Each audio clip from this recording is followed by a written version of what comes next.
Batito Lacrenay, c'est votre distributeur en tôle en acier, panneaux isolés pour toiture, bardage, aménagement intérieur et extérieur, hangar, garage. Batitôle, partenaire des Végéliades. Les Végéliades avec la Chambre d'agriculture Aube-Haute-Marne. Conseiller, accompagner, valoriser. Ensemble, osons autrement.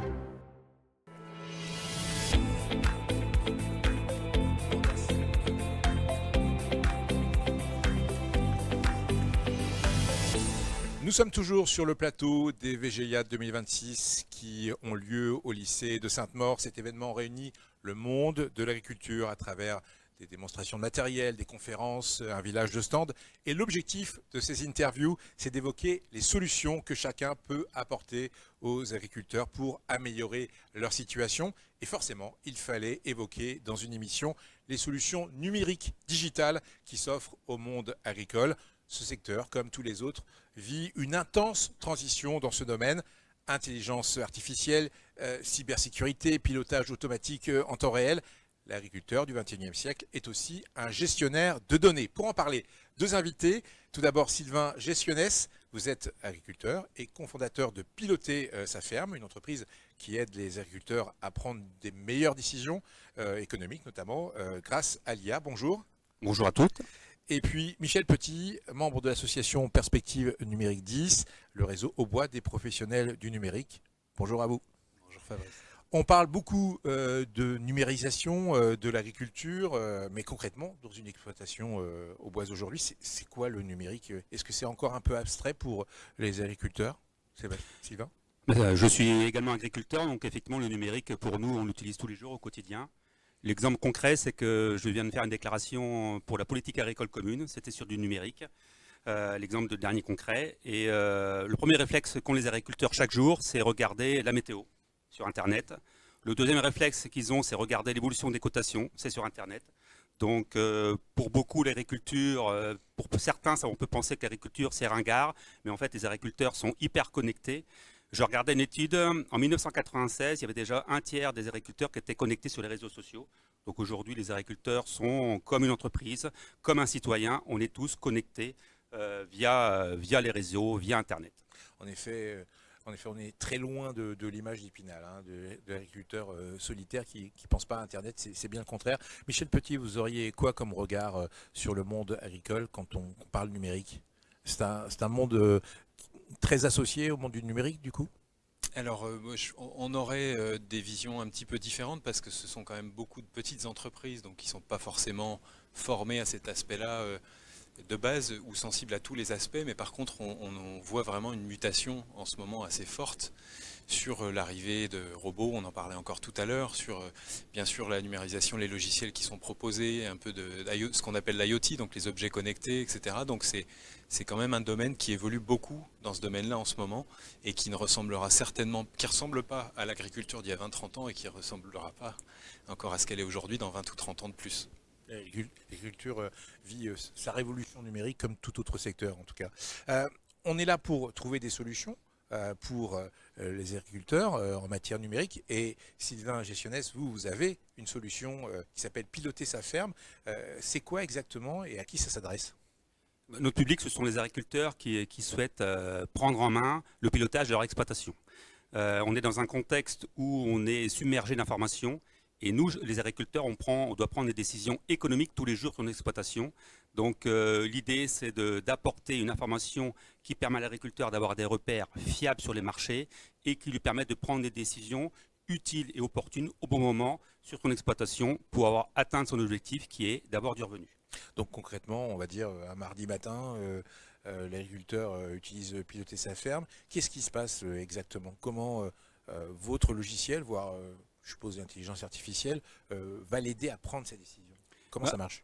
En fait, tous les agriculteurs, on a des exploitations qui sont différentes, on a des besoins qui sont différents, on a des objectifs qui sont différents et on est dans le même marché.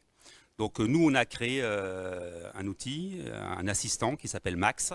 Max fait le lien entre le marché, les besoins de l'agriculteur et les besoins de son exploitation. Et Max, chaque mardi, va proposer une recommandation d'action à l'agriculteur pour agir sur son exploitation, vendre la production ou acheter des engrais ou acheter du GNR parce qu'il y a une opportunité de marché. Vous lui donnez donc tous les éléments à l'agriculteur pour qu'il puisse vendre au meilleur moment, au meilleur rendement, si je puis dire. Alors, on lui donne des éléments qui sont adaptés à son exploitation, adaptés à ses objectifs et qui sont liés aux opportunités de marché qui sont détectées. Donc ça, c'est le premier métier de piloter sa ferme, d'apporter des repères dans un contexte où tout bouge. On voit bien récemment avec la guerre d'Iran les impacts que ça a sur les marchés agricoles, sur les marchés des matières premières dans le monde. Beaucoup d'instabilité, beaucoup de volatilité. Et donc, comment se repérer dans ce contexte où il y a de plus en plus de brouillard dans notre prise de décision. Donc ça, c'est un élément important. Et le deuxième élément, un agriculteur, c'est un entrepreneur, c'est un chef d'entreprise. Tous les matins, il se lève, c'est pour gagner sa vie. Donc la décision que je prends sur mon exploitation, en termes d'acte de vente ou en termes d'achat des engrais, est-ce que ça a du sens pour atteindre mon objectif d'avoir du revenu sur mon exploitation? Vous avez déjà éprouvé l'efficacité de piloter sa ferme? On a 10 ans de recul d'expérience. Les premiers utilisateurs ont plus de 10 ans de retour d'expérience. Les bénéfices mis en avant par nos abonnés sont la sérénité, c'est-à-dire beaucoup sont stressés dans cet environnement. Donc ils ont un repère, on est un GPS de leur exploitation dans ce repère, dans cette difficulté économique. Ça, c'est un premier bénéfice. Deuxième bénéfice, les agriculteurs sont beaucoup à la recherche du temps. Donc nous, en 5 minutes par semaine, les agriculteurs, ils ont une à la décision qui leur permet de dire est-ce que c'est le bon moment ou pas d'appuyer sur le bouton. Et la troisième bénéfice mis en avant par nos abonnés, quand on les interroge, c'est la performance économique, c'est-à-dire qu'ils prennent de meilleures décisions avec nos outils. Michel Petit, Perspective Numérique 10 regroupe 50 prestataires, environ 50 prestataires du numérique dans l'Aube, dans tous les secteurs. C'est quoi le rôle de votre association et pourquoi vous êtes présent au Végéliade? On est présent parce que les entreprises agricoles sont des entreprises comme les autres et qu'elles ont besoin de sécurité. On est là en particulier sur le sujet de cybersécurité, même si on en aborde d'autres au sein de Perspective Numérique 10, comme l'intelligence artificielle, le numérique responsable. Enfin, ça, ce sont des sujets qu'on pousse pas mal. Et donc, on est là parce qu'on a le but d'évangéliser, enfin le mot est peut-être un petit peu fort, mais de répandre la bonne parole, en tout cas sur les bonnes pratiques numériques, quelles qu'elles soient. Peut-être de démystifier un petit peu l'intelligence artificielle aussi, par exemple, et essayer d'en mettre en avant les travers, mais aussi de montrer les bénéfices qu'on peut en retirer dans les activités des uns et des autres.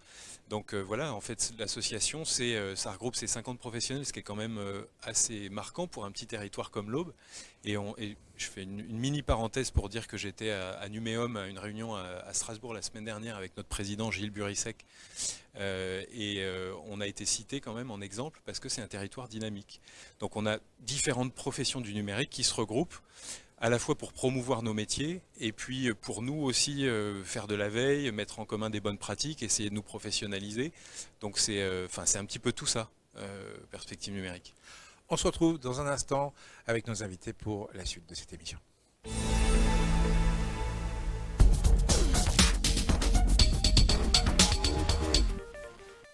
Tu penses nous connaître? Sainte-Maure, c'est bien plus qu'un lycée agricole. C'est surtout un cadre de vie exceptionnel pour étudier. Que tu sois branché agriculture, gestion de la nature, métier de l'eau, filière équine ou encore bac général et techno. De la 4e au BTS, on construit notre parcours. Le vrai plus, nos options foot et équitation qui sont valorisées dans nos moyennes. Lycée Sainte-Maure, choisis ta voie. Et si la solution pour le climat venait du bambou? Bambou Logique déploie les premières grandes plantations de bambou géants en Europe, une ressource locale capable de capturer massivement le carbone, de restaurer nos sols et de fournir des matières premières à l'industrie verte. De la gestion des terres jusqu'au crédit carbone, nous construisons une filière durable pour l'industrie de demain. Rejoignez une révolution végétale qui prend racine ici, en Europe. Bambou Logique, cultivez l'avenir naturellement. Anticiper les mutations et préparer l'agriculture de demain, c'est la mission de la SCARA depuis plus d'un siècle. À Arcis-sur-Aube, notre coopérative s'engage pour une production solidaire et responsable. Entre agronomie de précision et nouvelles technologies, nous accompagnons nos agriculteurs pour concilier performance et respect de l'environnement. Fiers d'être partenaires des Végéliades, nous cultivons l'innovation au cœur de nos territoires. La SCARA pour une agriculture responsable. Aujourd'hui, l'agriculture française doit s'adapter aux réglementations toujours plus restrictives, aux changements climatiques et au marché. Le chanvre, avec ses multiples débouchés, cultivé sans irrigation et avec peu d'intrants, est un levier puissant pour vous, agriculteurs. En rejoignant la coopérative La Chanvrière, vous pouvez produire du chanvre avec l'assurance de sa valorisation. Un modèle résilient, en pleine croissance et qui vous garantit un prix de base avant récolte. Rejoignez l'aventure. Bienvenue à Arcis-sur-Aube, au cœur d'un terroir exceptionnel. Depuis 25 ans, l'Aube des Champs sublime la pomme de terre de notre vallée. Spécialistes du lavage, du conditionnement et de la logistique, nous cultivons un lien fort avec nos producteurs et nos partenaires locaux. Entre traçabilité totale et rapidité de commande, nous misons sur l'innovation. Nouvelles variétés, emballage durable et excellence culinaire. L'Aube des Champs, l'alliance de la tradition et de l'innovation, partenaire des Végéliades. En vrai, je pensais que l'agriculture, c'était juste de la boue et des bottes, jusqu'à ce que je découvre le campus Terre de l'Aube. Ici, on oublie les clichés. On pilote des drones, on programme des robots et on gère des exploitations avec les technologies de demain. Du CAP au BTS, on apprend à devenir un véritable entrepreneur et on a des super formateurs. Tu cherches un métier qui a du sens, entre innovation et grand air ? Campus Terre de l'Aube, viens vivre l'aventure et trouve ta vraie nature. Aux confins de la Champagne et de la Bourgogne, le syndicat de défense du Chaours protège un trésor, notre AOP. Le Chaours, un fromage unique au lait entier, porté par une filière d'éleveurs, fabricants et d'affineurs qui unit savoir-faire séculaire et modernité. Origine garantie et règles précises, le syndicat veille sur chaque étape pour vous offrir l'authentique. Chaours AOP, une passion protégée, un plaisir partagé.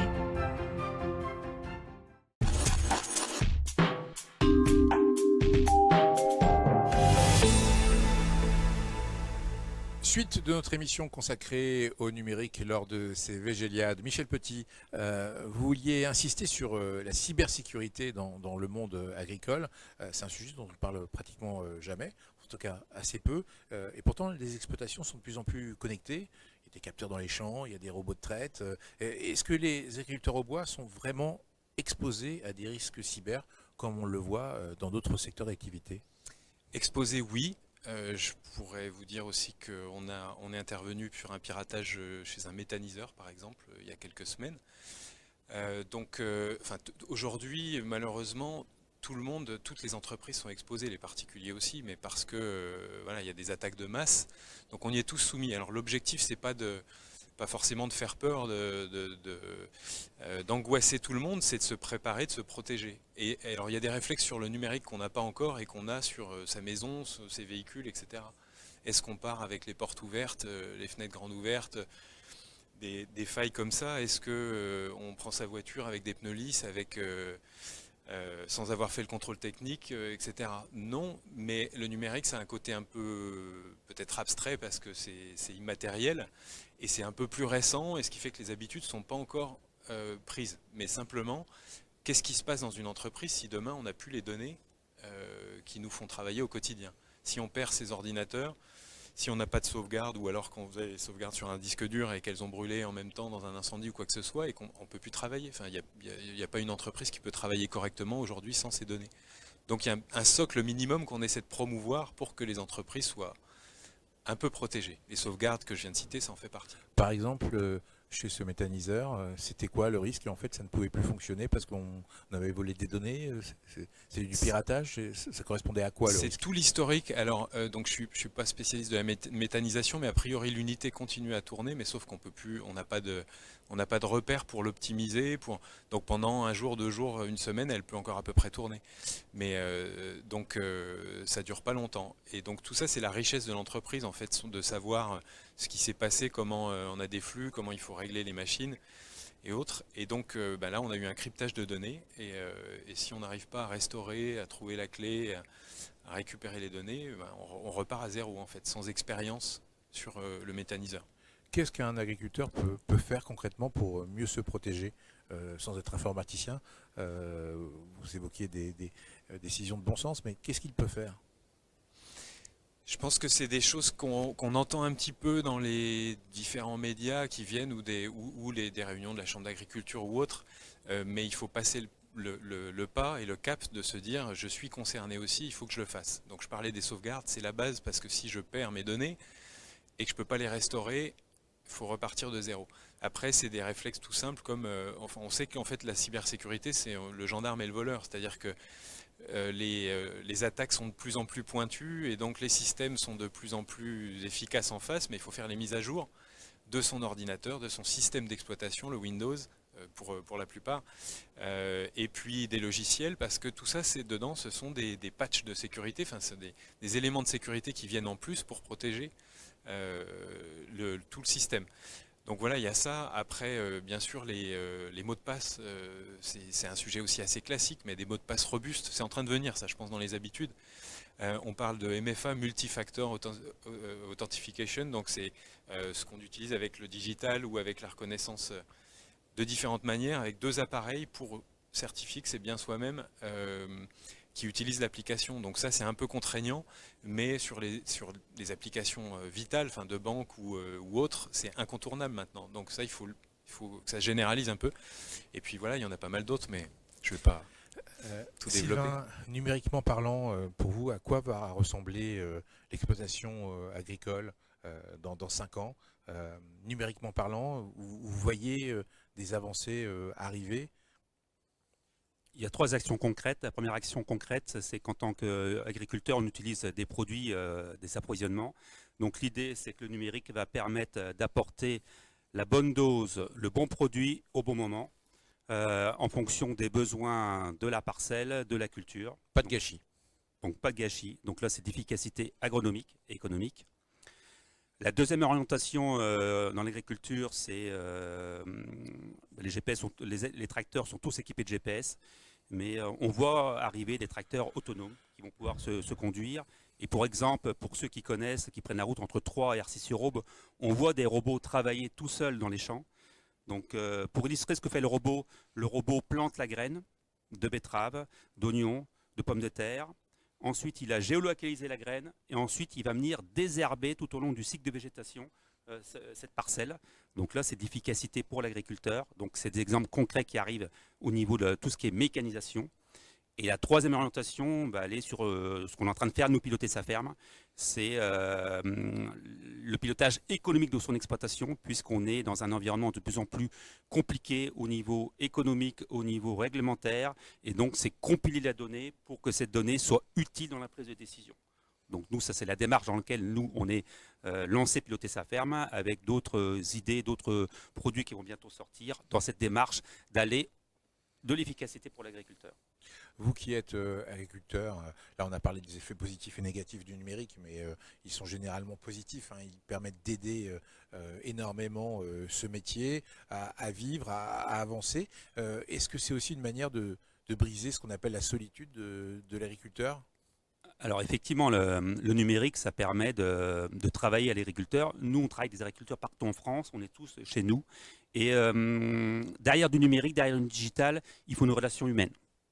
Et donc le numérique associé à une relation humaine d'accompagnement, de coaching autour des résultats, apporte de l'efficacité auprès de l'agriculteur. Et effectivement, Omblin qui est sur le stand, a travaillé avec des agriculteurs qui peuvent être dans les Landes, qui peuvent être en Belgique, qui peuvent être en Bretagne. Et donc ça crée du lien. Et le point commun entre tous les agriculteurs qui rejoignent piloter sa ferme, c'est une volonté d'avoir la data, d'avoir des outils de la décision et une volonté de partager sur les résultats issus du numérique. Michel Petit, vous disiez évangéliser, c'est un mot un peu trop fort, mais c'est aussi le cas. Et je crois qu'au sein de Perspective Numérique 10, vous organisez donc chaque année les trophées du numérique et vous attribuez une récompense dédiée au monde agricole, c'est ça ? Oui. Et j'ai croisé une ancienne lauréate tout à l'heure qui était très contente d'avoir participé à ces trophées, aussi parce que ça la sortait du monde agricole et qu'elle était au contact d'autres types d'entreprises. Donc oui, c'est une soirée qui est organisée le 13 octobre en clôture de la journée du rendez-vous du numérique qu'on organise à l'espace réglé en partenariat notamment avec la CCI. Et donc le monde agricole a sa part comme tous les autres secteurs et on en est très heureux. Un exemple d'ancien gagnant du trophée du monde agricole ? Du trophée du monde agricole, c'est une colle là, Fabrice. Vous parliez... Ah oui, alors là c'était sur de la robotique justement. Ouais. Donc là, il y a, je suppose, pas mal d'exemples qui vont pouvoir se présenter. En tout cas, avis au monde agricole. Bienvenue. Ils font partie des trophées du numérique, que d'ailleurs, vous pourrez vivre en direct sur Canal 32. Ouais, et les candidatures, c'est en ce moment, Fabrice. Donc c'est pour ça que c'est bien qu'on en parle. Avec un site internet pour... Oui, perspective-numérique 10.org. Très bien, perspective bravo. numérique sur Google. Bravo, très bien. Sylvain Gestionnès, Michel Petit, merci beaucoup. Le numérique agricole, c'est donc pas qu'une affaire de gadgets, c'est un levier économique réel, c'est un enjeu de sécurité qu'il faut prendre très au sérieux et on a compris beaucoup d'éléments grâce à vous deux dans cette émission. À très bientôt pour une nouvelle interview.